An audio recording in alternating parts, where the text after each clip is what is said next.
Zabbuli eya 29. Mutendereze Mukama mmwe abaana b'amaanyi, mutendereze Mukama n'ekitiibwa n'amaanyi, mutendereze Mukama n'ekitiibwa ekisaanira erinnya lye, musinze Mukama mu kitiibwa eky'obutuukirivu bwe. Eddoboozi lya Mukama liwulirwa ku mazzi, Katonda ow'ekitiibwa abwatuka, n'eddoboozi lye ne liwulirwa ku mazzi amangi. Eddoboozi lya Mukama ly'amaanyi, eddoboozi lya Mukama lijjudde ekitiibwa. Eddoboozi lya Mukama limenya emivule, Mukama amenyaamenya emivule gya Lebanooni. Aleetera Lebanooni okubuukabuuka ng'akayana, ne Siriyoni ng'ennyana y'embogo. Eddoboozi lya Mukama libwatukira mu kumyansa. Eddoboozi lya Mukama likankanya eddungu, Mukama akankanya eddungu lya Kadesi. Eddoboozi lya Mukama linyoolanyoola emivule, n'emiti mu kibira ne gitasigalako makoola. Mu yeekaalu ye abantu bonna boogerera waggulu nti, ekitiibwa kibe eri Mukama. Mukama atuula waggulu w'amataba ku ntebe ye ey'obwakabaka. Mukama ye kabaka afuga emirembe gyonna. Mukama awa abantu be amaanyi, Mukama awa abantu be emirembe. Zabbuli eya 30.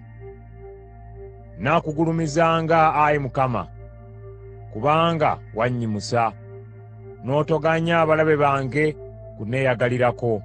Ayi Mukama, nakukaabirira onnyambe, n'omponya. Ayi Mukama, omwoyo gwange waguggya emagombe, n'omponya ekinnya. Muyimbire Mukama nga mumutendereza mu abatukuvu be. Mutendereze erinnya lye ettukuvu, kubanga obusungu bwe bwa kiseera buseera, naye obulungi bwe bwa mirembe gyonna. Amaziga gayinza okubaawo ekiro, kyokka essanyu ne lijja nga bukedde. Bwe namala okunywera ne njogera nti, sigenda kusiguukululwa.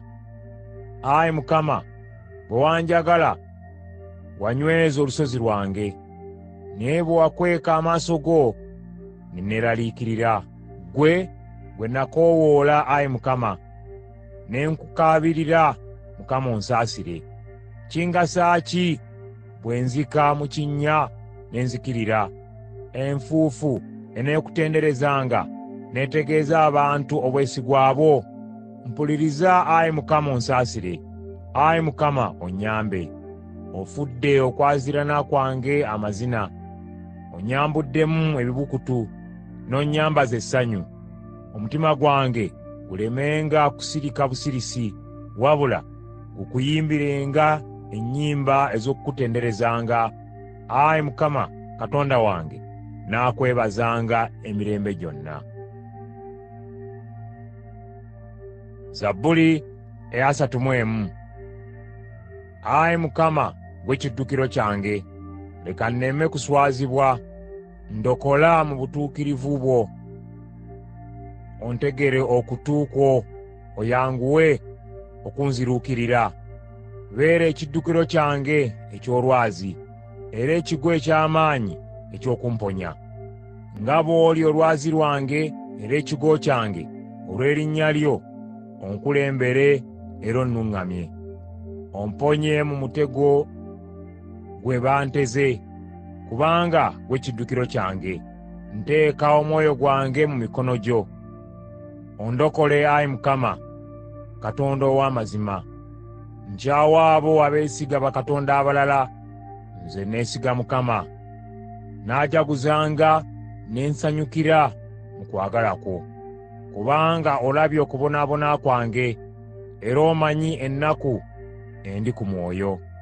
Tompaddeeyo mu balabe bange, naye otadde ebigere byange mu kifo ekigazi. Onsaasire, Ayi Mukama, kubanga ndi mu nnaku nnyingi. Amaaso gange gakooye olw'ennaku. Omwoyo gwange n'omubiri gwange nabyo binafuye olw'obuyinike. Obulamu bwange buweddewo olw'obunaku n'emyaka gyange ne giggwaawo olw'okusinda.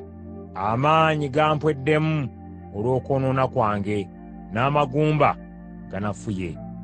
Abalabe bange bonna bansekerera, banneetamiddwa. Nfuuse ekyenyinyalwa mu mikwano gyange, n'abandaba mu kkubo banziruka.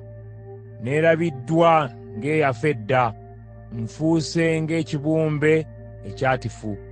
Buli ludda mpulirayo obwama nga bangeya, bye banteesaako nga basala olukwe okunzita. Naye neesiga ggwe, Ayi Mukama, nga njogera nti, oli Katonda wange. Entuuko zange ziri mu mikono gyo. Ondokole mu mikono gy'abalabe bange n'abanjigganya. Amaaso go ogatunuulize omuweereza wo, ondokole n'okwagala kwo okutaggwaawo. Ayi Mukama, tondeka kuswazibwa, kubanga nkukoowoola. Leka abo ababi baswale, era bagalamire emagombe nga basirise. Akamwa kaabwe akayogera eby'obulimba kasirisibwe, kubanga boogera ebitaliimu ku batuukirivu bo, nga babyogeza amalala n'okunyooma. Obulungi bwo bwe waterekera abo abakutya nga buyitirivu, n'obuwa mu lwatu abo abaddukira gy'oli. Obalabirira n'obawonya enkwe z'abalabe baabwe, n'obakuuma bulungi mu nnyumba yo, n'ennyombo z'abantu ne zitabatuukako. Mukama atenderezebwenga, kubanga yandaga okwagala kwe okungi, bwe nnali mu kibuga kye baali bazingizza. Bwe natya ennyo ne njogera nti, ngobeddwa mu maaso go, kyokka wampulira nga nkukaabirira n'onsaasira. Mwagalenga Mukama abatukuvu be mwenna.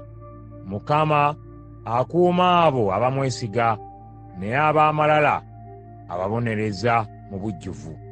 Muddeemu amaanyi, mugume omwoyo mmwe mwenna abalina essuubi mu Mukama.